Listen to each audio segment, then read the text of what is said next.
Hey everybody, welcome to my prison cell, also known as my workbench.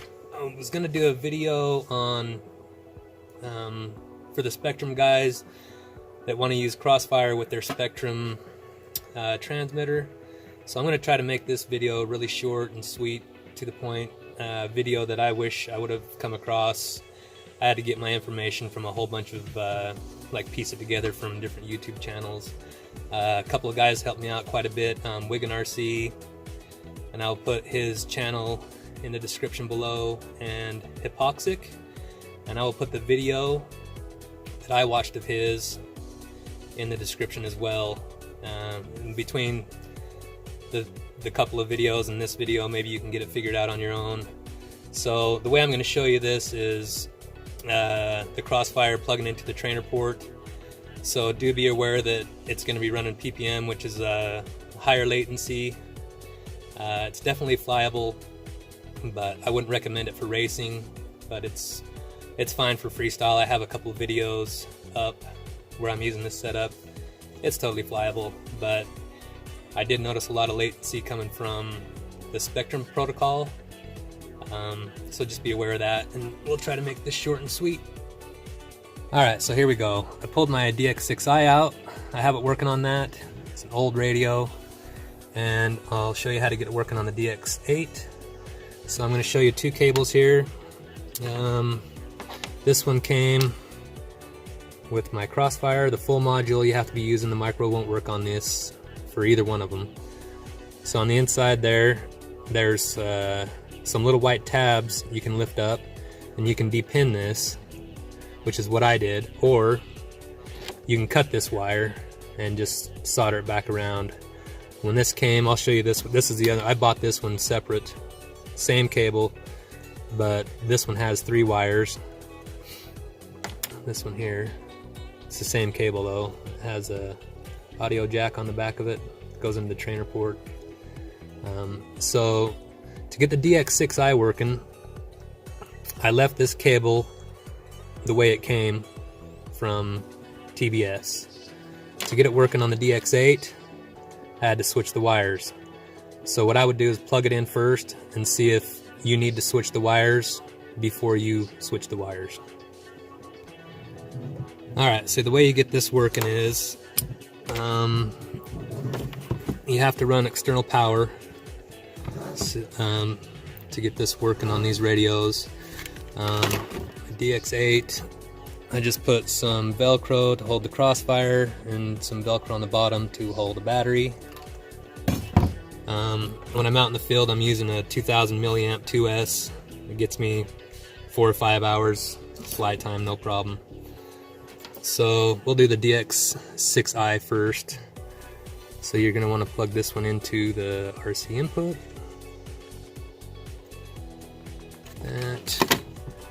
And then plug into the trainer port, and the transmitter will turn on. So this is going to be really hard to see the screen on this because it's not backlit and it's an ancient radio. But anyways, it's plugged in. You can see that it's powered on, and you're going to want to plug in the external battery and plug in your quadcopter. So I'll show you what I did on the Crossfire module. Your radio just need to set up how you normally would. I had to switch aileron and rudder, reverse them. So, and then I also had to do some adjustments with travel. So let's see. You can see that this is running PPM 6 channel. It's a 6 channel radio. So we'll press and hold that. Let's see if I can. And then you're gonna want to go into, let's see, Nano RX here. Well, set your your fail-safe to cut. Always set it to cut, unless you're flying a wing or something. I think, so we'll just go to channel map first. Down here on channel 12, you're going to want to select link quality right here. Let's get this.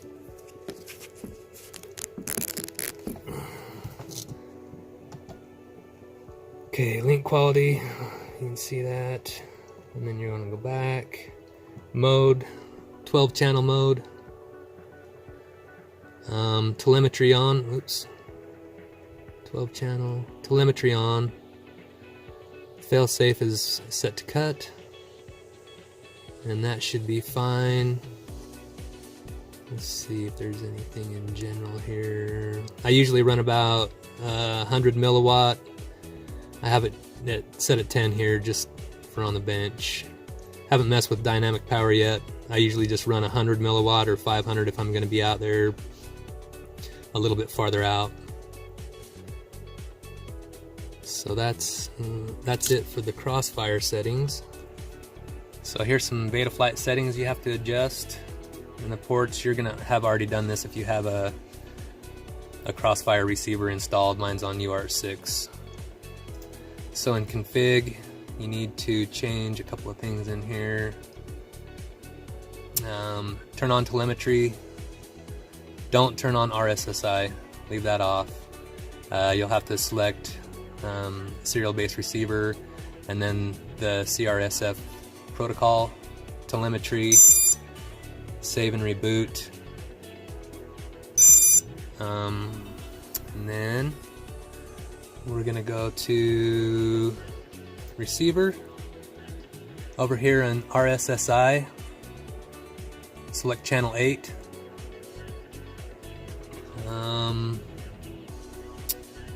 And I think that's it for that. And then in OSD, you're going to want to select RSSI value, and that's this right here.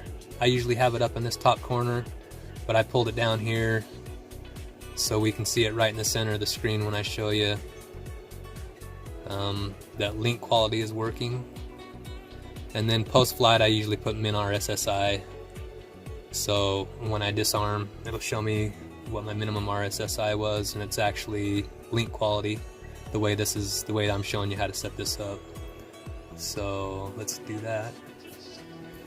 All right, here we have let's see if I can set this up. I need to get a better camera situation going on here. So RSSI is in the center. It's at 99. And you can see, I tested this. I took the receiver out into the garage, and I think my link quality dropped to like 97 or something. And that was on 10 milliwatt. But I started getting bad video reception, so it was kind of hard to do that. But just to show you that it's working, as soon as I unplug this receiver, this link quality value is going to drop. I can get to unplug.